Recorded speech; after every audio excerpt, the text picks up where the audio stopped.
今天我们收到了2个大家伙，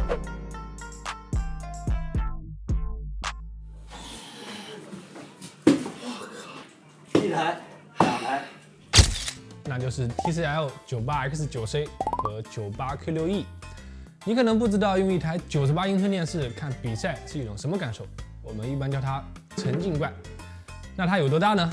单包装盒就2.4乘1.5米，电视机尺寸约2.2乘1.3米，和你的那张1.5米的单人床差不多大。再具体一些，这是一台普普通通的显示器大小，这是55英寸的电视，这是65英寸的电视，这是75英寸电视，这是98英寸电视。如果你刚好准备购买这款电视，你还能获得一张全小区关注卡，因为这个电视无论是一般的客梯还是货梯，没多少可以塞进去的。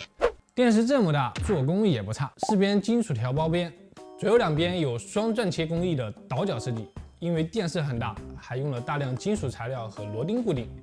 支架采用榫接结构加4颗螺钉固定，光底座就有6斤重。2款电视设计和用料基本一样，是否有 soundbar 是2款电视在外观上最大的区别。X9C 的遥控器质感不错，采用一体成型的金属管设计，四面没有一处接缝，拿在手上有一种温润的质感。而且设计也很合理，把最常也最实用的几个功能用中文单独标注出来了。这款电视除了大，画质表现如何呢？这2款电视都采用了192分区背光 ，X9C 最大的亮点就写在了电视上 ，QLED。Q 其实就是 Quantum Dot 量子点，它可以给电视带来更佳的背光利用率以及显示色域空间。值得注意的是，目前市面上的 QLED 电视一般为带有背光的量子点液晶电视，在电视背光源上增加量子点薄膜来提升色域。不光如此 ，TCL 介绍的色域覆盖率达到157%，色域标准为 BT709，基本上色域值达到120%以上就算是高色域。虽然不能等价，我们这边就大致认为为92%的 P3 色域。实测下来 ，X9C 最高达到了92%的 P3 色域覆盖 ，Q6E 表现也不错，达到了91%的 P3 色域。得益于 QLED 的优势亮度均匀性做得非常好，几乎看不见4个暗角，这直接提升了观看质量，不会因为过大的明暗落差导致跳戏割裂感。大家在观看电视的时候，电视尺寸越大，眼睛与电视的夹角也就越大，因此为了更好的观看体验，电视厂商会选择在大电视上采用可视角度更好的 IPS 面板，虽然没有 VA 面板的对比度高，但是视角体验会更好。如果你买电视是为了做展示、开会使用， IPS 面板也会比 VA 面板更加合适。我们测试了2台电视，最大亮度均超过了850尼特。Q6E 在明亮模式更是达到了902尼特的高亮度，观看 HDR 视频非常爽。毕竟大就是爽。当然，大电视还会存在一个问题，就是当同一个物体在电视上移动的时候，相较于小电视，大电视会移动更远的距离。这时候在小电视上流畅的画面，到了大电视上就会显得非常卡顿，因此大电视上120赫兹加 MEMC 动态插帧非常有必要。大家可以看到，当打开动态插帧后，小球运动会有肉眼可见的平滑，平时观看的时候可以开到中档。TCL 的这2款电视还有一个写在脸上的卖点 ，IMAX Enhanced 认证和安桥 2.1 Hi-Fi 音响。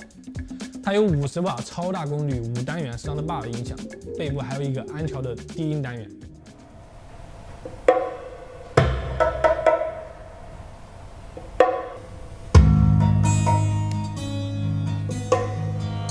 让我与你握别。高音甜。我不会说什么高音稳、低音沉、人声亮这样的话，但这只 soundbar 搭配这台大电视看信条，是真的有那种心脏和音乐共振的感觉。因为电视够大 ，soundbar 也够长，整个声场都被拉开了，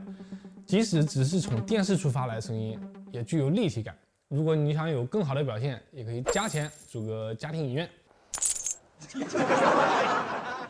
这颗 soundbar 还带有一个小显示屏，可以有天气、时间提醒、观看内容提醒、进度条提醒，还有智能音箱模式，